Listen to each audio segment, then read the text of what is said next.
आज के zero hero series के थर्ड एपिसोड में हम देखेंगे कि कैसे एक मिडिल क्लास लड़का दिल्ली से मुंबई आता है। मुंबई में आकर रात में फुटपाथ पे सोता है और एक दिन मरीन ड्राइव के सामने खड़ा रह के ये कहता है कि मैं एक दिन इस पूरे शहर पे राज करूंगा। और आज की डेट में केवल मुंबई शहर ही नहीं बल्कि पूरी दुनिया पे राज करता है ये लड़का। देखेंगे आज के इस वीडियो में उस सुपरस्टार की जर्नी जिसके आने के बाद भारतीय सिनेमा के लिए ओवर सीरीज के दरवाजे खुल गए, जिसके आने के बाद भारतीय सिनेमा निर्माता केवल भारत में होने वाले बॉक्स ऑफिस कलेक्शन ही नहीं बल्कि ओवर सीरीज के कलेक्शन को भी अलग से गिनने लगे। जी हां, मैं बात कर रहा हूं SRK, बॉलीवुड के किंग खान या यूं कहे बॉलीवुड का बादशाह। ये सारे नाम इन्हें बखूबी सूट होते हैं क्योंकि ये है ही बादशाह और अपनी जर्नी और अपनी किस्मत इन्होंने खुद अपने हाथों से लिखी। तो चलिए शुरू करते हैं, देखते हैं हमने बॉलीवुड के बादशाह का सफर। शाहरुख खान का जन्म 2 नवंबर 1965 को नई दिल्ली में हुआ था। आपको बताते चलो कि शाहरुख खान का कोई भी फिल्मी बैकग्राउंड नहीं है, फिल्म इंडस्ट्री में उनका कोई भी गॉडफादर नहीं है। शाहरुख खान का फिल्मों से या फिर यूं कहे एक्टिंग से बस इतना ही संबंध आता है कि वो जब छोटे थे तब उनके पिता की एक कैंटीन हुआ करती थी और वो कैंटीन होती थी national film institute of new Delhi में। तो वहीं से उनका एक्टिंग के प्रति एक जज्बा या फिर यूं कहे एक्टिंग के प्रति एक इंटरेस्ट जगने लगा। उन्होंने अपने आसपास लोगों को प्लेज एंड एक्टिंग करते हुए देखा था और फिर क्या, शाहरुख जैसे ही बड़े हुए उन्होंने मुंबई का रुख किया। मैं आपको बताता चलूं कि शाहरुख नेशनल फिल्म इंस्टीट्यूट से पढ़े लिखे नहीं है बट इसके बावजूद भी वो बेहतरीन एक्टिंग करते हैं। और फिर शाहरुख ने मुंबई आकर अपने करियर की शुरुआत टेलीविजन से की और टेलीविजन से अपने करियर की शुरुआत करने वाले शाहरुख की फर्स्ट टेलीविजन थी जो 1989 में आई थी, फौजी। फिर उसके 4 साल बाद शाहरुख ने अपने करियर की फर्स्ट डेब्यू फिल्म की जिसका नाम था दीवाना। इस फिल्म में ऋषि कपूर और दिव्या भारती भी नजर आए थे और शाहरुख खान की इस फिल्म में जो परफॉर्मेंस थी वो लोगों को काफी पसंद आई और इसी परफॉर्मेंस की वजह से उन्हें उनके करियर की सेकेंड फिल्म मिली जिसका नाम था डर। और फिर डर के बाद शाहरुख खान को वो फिल्म मिली जिस फिल्म के बाद शाहरुख खान के एक्टिंग स्किल को सबने सराहा और शाहरुख खान को इंडस्ट्री ने अपनाया। जी हाँ, मैं बात कर रहा हूं डर के बाद आई उनकी फिल्म बाजीगर जिसमें पहली बार शाहरुख और काजल साथ में काम कर रहे थे। मैं आपको बताता चलूं कि डर, बाजीगर और दीवाना इन तीनों फिल्मों में एक सिमिलरिटी थी। इन तीनों फिल्मों में शाहरुख का जो कैरेक्टर था वो एक नेगेटिव कैरेक्टर था और लोग शाहरुख को समझा रहे थे कि वो आप इसी तरह के कैरेक्टर्स करते जाएंगे तो वो एक नेगेटिव इमेज बनाते जाएंगे लोगों के दिलों में। पर शाहरुख नहीं माने, करियर की शुरुआत में जो मिल रहा है उस रोल को किया और अपने आप को इंडस्ट्री में स्टैब्लिश किया। और फिर एक नेगेटिव रोल निभाने वाला एक्टर ने अपने आप को एक जबरदस्त रोमांटिक हीरो में बदला। वो शुरुआत हुई थी उनकी 1994 में आई फिल्म DDLJ से। DDLJ वो फिल्म थी जिसने शाहरुख के स्टारडम को केवल इंडिया ही नहीं इंडिया के बाहर पहुंचा और पहला ऐसे स्टार बने जिनका फैन बेस इंडिया से बाहर बनने लगा। मैं आपको बताता चलूं कि शाहरुख खान इकलौते ऐसे एक्टर है जिन्होंने भारतीय अभिनेताओं को इंडिया के बाहर पहचान दिलाने में कामयाब रहे। मैं आपको बताता चलूं कि शाहरुख के आने के बाद भारतीय अभिनेताओं का जो स्टारडम है वो केवल भारत तक सीमित नहीं रहा बल्कि इन्होंने उनको 7 समंदर पार तक पहुंचा। और आज शाहरुख के स्टारडम का आलम ऐसा है कि शाहरुख दुबई में वहां के किंग के जितनी रिस्पेक्ट पाते।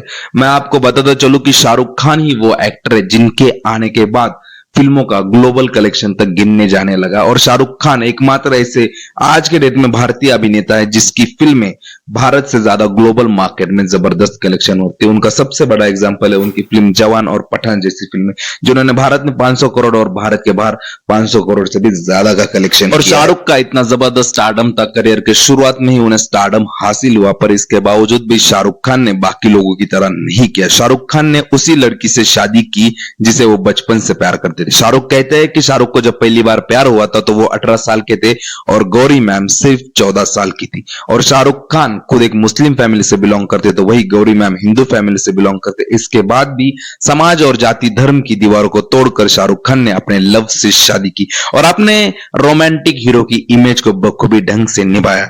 और यही वजह होगी शायद जो आज भी बॉलीवुड सेलेब्स ये कहते कि शाहरुख से बेहतर बॉलीवुड एक्ट्रेस ये कहते कि शाहरुख से बेहतर कोई रोमांटिक हीरो नहीं है क्योंकि इनकी पर्सनल लाइफ भी काफी ज्यादा रोमांटिक है। शाहरुख और गौरी ने शादी की और शादी के बाद उन्हें 3 तीन बच्चे हुए, जिसमें नाम आता है आर्यन, सुहाना और अब्राहम। ये शाहरुख के तीन बच्चे। शाहरुख खान को बॉलीवुड का सबसे बेहतर एक्टर ही नहीं बल्कि सबसे बेहतर बिजनेसमैन तक कहा जाता है। आपको बताते चलो कि शाहरुख खान आज की डेट में 6000 करोड़ से भी ज्यादा के मालिक है। उसकी वजह सिर्फ उनका स्टारडम और वो उनका एक्टर होना नहीं बल्कि उनके बिजनेसेस भी है।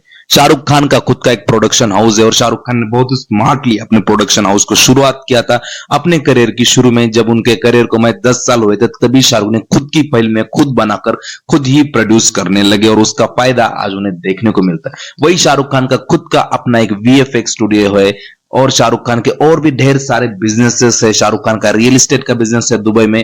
इन सभी जगहों से शाहरुख खान काफी तगड़ा पैसा कमाते हैं, यानी कि पैसे को कहाँ और किस जगह सही तरीके से यूज करना है ये शाहरुख खान से बेहतर और कोई नहीं जानता। ऐसा नहीं कि शाहरुख खान की लाइफ में सिर्फ चांदी ही चांदी हो रही थी, सिर्फ वो अपने करियर ग्राफ पर ऊपर ही ऊपर जा रहे थे। उनकी लाइफ में कभी कोई डाउनफॉल नहीं आया बल्कि हर एक इंसान की तरह उनकी लाइफ में भी डाउनफॉल आया। शाहरुख खान की लाइफ के डाउनफॉल की बात करें तो मैं आपको बताता चलो, भले शाहरुख खान आज की डेट में या फिर इससे पहले भी बॉलीवुड के बादशाह थे, पर एक समय ऐसा था यानी कि सन 2009, 10, 11, 12 तक की बात है, तब तक शाहरुख खान ने अब एक भी 100 करोड़ की फिल्म नहीं दी थी या फिर एक भी ऐसी फिल्म नहीं दी थी जिसने इंडिया में 100 करोड़ से ज्यादा का कलेक्शन किया हो। वहीं पर आमिर खान और Salman Khan back to back 200-300 crore की कलेक्शन की फिल्में दे रहे थे और सब लोग शाहरुख के स्टारडम पर डाउट करने लगे थे और ये तक कहने लगे थे कि शाहरुख अब खत्म हो जाएंगे, शाहरुख सिर्फ अपने बिजनेसेस करेंगे और उनकी फिल्में चल नहीं रही। और फिर तब उनकी एक फिल्म आती है जिसका नाम था चेन्नई एक्सप्रेस, जो बॉक्स ऑफिस पर जबरदस्त हिट होती है। और इस फिल्म से भी पहले एक सबसे बड़ा डाउनफॉल था कि उन्होंने एक एक्सपेरिमेंटल फिल्म दी जिसका नाम था रावण। रावण आज की डेट में लोगों को वीएफएक्स वाइज बहुत जबरदस्त फिल्म लगती है, पर उस समय लोगों ने इस फिल्म को एक्सेप्ट नहीं किया था और ये फिल्म आंधे मुंह गिरी थी और उस समय शाहरुख खान को लगभग 100 करोड़ से भी ज्यादा का नुकसान हुआ होगा, ऐसे लोगों को लगता है। पर नहीं, मैं आपको बताता चलूं, रावण का बजट जहां 100 करोड़ रुपए था उस समय यानी 2011 में इस फिल्म ने इंडिया और ओवरसीज का मिलाकर इस फिल्म ने बॉक्स ऑफिस पर मोर देन 150 करोड़ रुपए से भी ज्यादा का कलेक्शन किया था। मैंने पहले ही कहा था कि शाहरुख की फिल्में इंडिया से ज्यादा ओवरसीज में कमाती है और इसीलिए भले शाहरुख की फिल्में फ्लॉप होती हो पर उनकी फिल्में अपना बजट रिकवर करती है, भले ही इंडिया से नहीं पर ओवरसीज मार्केट में उनकी फिल्में जरूर वर्क करती है। और फिर आता है शाहरुख खान की लाइफ का सबसे बुरा दौर। जी हां गाइस, 2017 से लेकर 2022 तक कोई भी ऐसी फिल्म नहीं आती है शाहरुख खान की तरफ से जो बॉक्स ऑफिस पर चली हो। सारी की सारी फिल्में बॉक्स ऑफिस पर फ्लॉप तो नहीं, बजट रिकवर कर लेती है बट बॉक्स ऑफिस पर चल नहीं पाती है। और फिर से वही चीजें होती है, शाहरुख खान के स्टारडम पे सवाल उठाए जाते हैं। पर शाहरुख खान भी एक स्मार्ट मूव खेलते हैं, उनको पता चलता है कि अभी मार्केट में हवा उनकी उलट दिशा में चल रही है, तो वो एक लंबा ब्रेक लेते, 4 साल लंबा ब्रेक लेते, यानी 2018 से 2022 जितना लंबा ब्रेक लेते। उस वक्त भी उनकी पर्सनल एंड प्रोफेशनल लाइफ में काफी ज्यादा उथल पुथल होती है, जहां पर उनके बेटे आर्यन के ऊपर ड्रग्स का मामला शामिल होता है और उनके बेटे को 1.5 महीने से भी ज्यादा समय के लिए जेल में रहना पड़ता है। वही दूसरी तरफ शाहरुख खान एक सुपरस्टार होने के बावजूद भी अपने बेटे को बेल पे बाहर नहीं निकालते, कायदे से उसे बेगुनाह साबित करके ही बाहर निकालते अपने डॉन वाले मूव्स खेलकर। और बात करें शाहरुख खान के डाउनफॉल के बाद की, तो उस समय सबको लग रहा था कि शाहरुख खान आप खत्म हो जाएंगे, क्योंकि उस समय जितने भी उनके ब्रांड्स थे जो एंडोर्समेंट थे वो तक उनसे किनारा कर रहे थे। बायजूस ने उनकी एड में शाहरुख को दिखाना तक बंद कर दिया था क्योंकि शाहरुख खान की इमेज काफी ज्यादा खराब हो रखी थी और सबको लग रहा था कि अब खत्म। और उस समय बॉलीवुड का खुद का टाइम भी काफी ज्यादा खराब चल रहा था, बॉलीवुड तक खत्म हो गया ऐसे लोग सोच रहे थे। और फिर सबको लग रहा था कि अब बॉलीवुड खत्म, और शाहरुख के बारे में तो कोई बात तक नहीं कर रहा था क्योंकि उनके बेटे का केस इतना जबरदस्त था। सबको लग रहा था शाहरुख खत्म, सलमान खत्म, आमिर खत्म और पूरा का पूरा बॉलीवुड भी खत्म।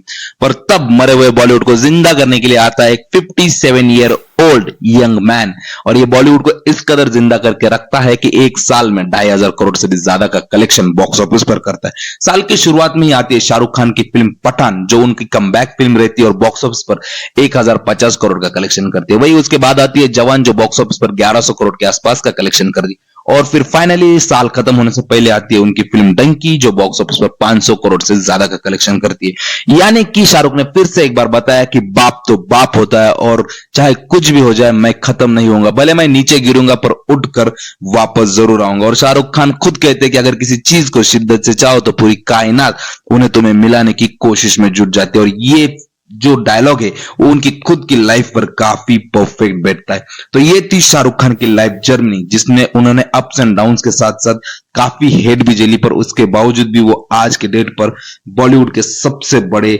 सुपरस्टार बने हुए हैं। और मैं आपको शाहरुख भाई की एक खासियत बताता चलूं कि इतने बड़े सुपरस्टार होने के बाद काफी ज्यादा डाउन टू अर्थ है, और वो अपने को स्टार्स एंड अपने साथ काम करने वाले, चाहे उनके ऑफिस में हो या फिर उनकी फिल्मों में हो, उन्हें काफी ज्यादा स्पेशल ट्रीटमेंट देते हैं। इवन उनके घर पे जब पार्टी होती है तो वो जो उनके पार्टी में आने वाले गेस्ट है उन्हें लिटरली भगवान की तरह ट्रीट करते, और ये मैं नहीं खुद सेलेब्स कहते हैं। तो ये थी शाहरुख खान की जर्नी जीरो से हीरो बनने की। हमें शाहरुख खान की जर्नी से दो चीजें सीखने को मिलती है कि हमें कभी भी गिव अप नहीं करना चाहिए, भले लोग हम खत्म हो चुके ये बोलने लगे तब भी हमें कम बैक करने की तैयारी रखनी चाहिए। और दूसरी बात जो शाहरुख भाई खुद कहते हैं कि किसी चीज को अगर शिद्दत से चाहो तो पूरी कायनात उसे तुम्हें मिलाती है। तो आपका कोई भी सपना हो बस उसे दिल से पूरा करने की कोशिश करो, वो जरूर पूरा होगा। अगर एक दिल्ली का लड़का मुंबई पे आकर मुंबई की इंडस्ट्री पे राज कर सकता है तो क्या कुछ नहीं हो सकता है यार, सब कुछ हो सकता है। ऑलराइट गाइज, आज के लिए बस इतना ही, फिर मिलेंगे एक नेक्स्ट वीडियो में, और तब तक के लिए ध्यान रखता हूं मैं खुद का, आप भी अपना अपना ध्यान रखिए, and please don't forget to subscribe my channel. और आपको बता दो चलो, जीरो हीरो सीरीज के और भी 2 वीडियो पड़े हैं चैनल पर, उन्हें भी जाके जरा चेकआउट कीजिए।